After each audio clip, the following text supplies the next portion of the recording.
नमस्कार दोस्तों, मैं हूं गजानन सराफ। श्री गजानन योगा यूट्यूब चैनल पर आप सभी का स्वागत है। अभी तक हम लोगों ने धोती के दो प्रकार देखे थे, अंत धोती और दंत धोती, और अभी जो हम देख रहे हैं वो है हृद धोती, दंड धोती का अभ्यास देखा है। और अब हम आगे बढ़ते हैं वमन की ओर।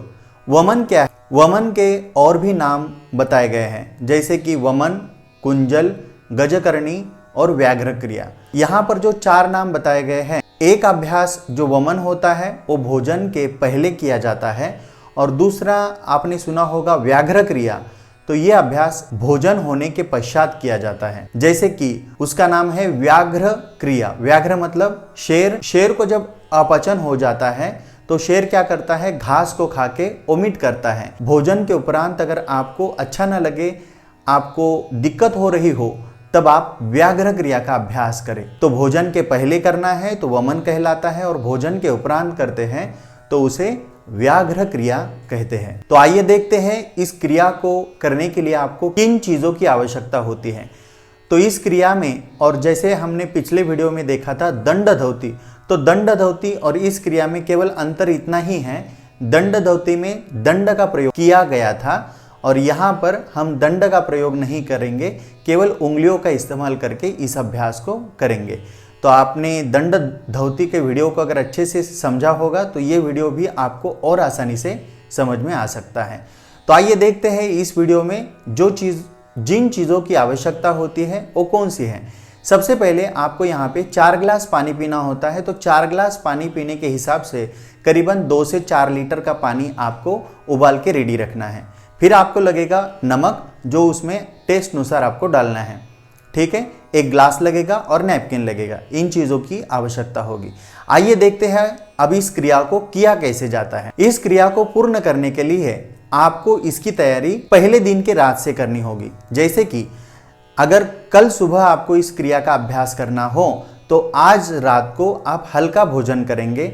मूंग दाल की खिचड़ी खा सकते हैं, या आप फ्रूट सलाद खा सकते हैं, या ऐसा कोई भी अन्न खा ले जो हल्का हो। इसके बाद जल्दी सोएंगे ताकि आपको सुबह यह अभ्यास करने में आसानी हो। इस अभ्यास को पूरा करने के लिए सबसे पहले आप पानी का प्राशन करेंगे। इस क्रिया में पानी पीने का जो क्रम है वो ऐसा होना चाहिए कि आपको बिना रुके नॉनस्टॉप 4 गिलास पानी पीना आवश्यक है।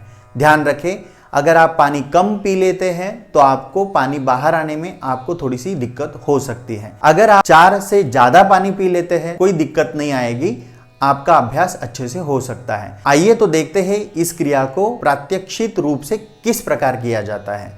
तो सबसे पहले पानी लेंगे, नॉन स्टॉप 4 गिलास पानी पिएंगे। पहला गिलास पानी पी लिया, फिर दूसरा, तीसरा और चौथा, नॉन स्टॉप पानी पीना है। मैं बार बार एक ही चीज को दोहरा रहा हूं ताकि आपको समझ में आ जाए। 4 गिलास पानी पीने के उपरांत अब आपको आगे का अभ्यास किस प्रकार करना है उसको समझ लीजिए। पानी पीते समय आप बैठ के, खड़े होके, जैसे आपको कंफर्टेबल लगे आप उस प्रकार पानी का प्राशन कर सकते हैं।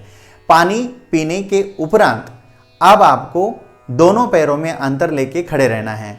उसके पश्चात आप पहले हाथ घुटनों के ऊपर रखते हुए हल्का सा सामने झुकेंगे और घुटने भी हल्के से सामने की ओर मोड़ने हैं, ठीक। अब हल्की सी ठुड्डी ऊपर की ओर करें। 2 उंगलियों का इस्तेमाल करते हुए दोनों उंगलियों को आपके जबान के अंत तक रखना है और हल्का सा प्रेस करते जाना है। यहां पर एक चीज का ध्यान रखना है, वो है आपकी उंगलियां जब आप गले में डालते हैं तो पूरा पानी जब तक बाहर नहीं आएगा तब तक उंगलियों को बाहर नहीं निकालना है। ये आपको ध्यान रखना है। कई सारे लोग क्या करते हैं, जब पानी आना शुरू हो जाता है तो तुरंत हाथ बाहर निकाल देते हैं, तो जो ऊपर पानी आ रहा था वो बीच में से ही वापस चला जाता है, तो फिर आपको बार बार पानी निकालने में दिक्कत हो सकती है। यहाँ पर आपने उंगलियां अंदर डाल दी, लंबी गहरी सांस लेते रहना है और छोड़ते रहना है। इस अभ्यास को उंगलियों को डाला हुआ है, पानी आने तक वेट कीजिए। पूरा का पूरा पानी स्पीड से बाहर आएगा। ऐसा करते समय अगर आप ज़्यादा झुके हुए हैं तो पानी थोड़ा सा नासिका की ओर भी जा सकता है। आपकी आंखें लाल हो सकती है, आंखों से पानी भी आ सकता है। ऐसे पहली बार कर रहे हैं तो ऐसा हो सकता है। अब क्रिया होने के उपरांत आपको हाथ पैर धो लेने हैं और सबसे पहले शवासन का अभ्यास करेंगे। शवासन का अभ्यास करेंगे तो आपकी आंतें जो है वो शिथिल हो जाएगी, उसको आराम मिलेगा। इसके पश्चात का जो विधि है, शवासन हो गया, विधि को पूर्ण कर लिया है, तो इसके उपरांत क्या खाना है क्या नहीं खाना है इसको समझ लीजिए। इस अभ्यास के उपरांत कई लोग चाय कॉफी पी लेते हैं, तो आप कम से कम 2 से 4 घंटे तक चाय कॉफी नहीं पिएंगे। आपको खाने का मन करे तो आप घी वाली खिचड़ी खा सकते हैं।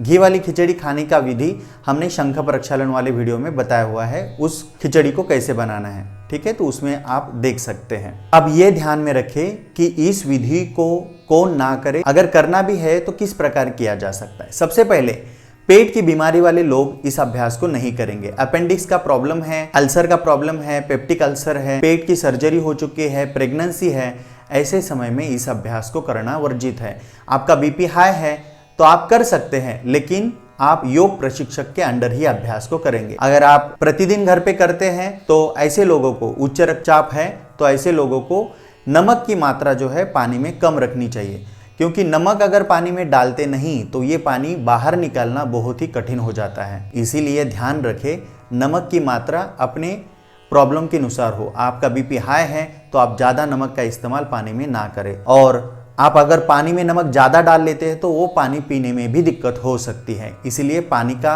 और नमक का प्रमाण जो है, आपको अपने पसीने की जो टेस्ट होती है उतना ही नमक आपके पानी में होना चाहिए। तो ये थी वमन की क्रिया।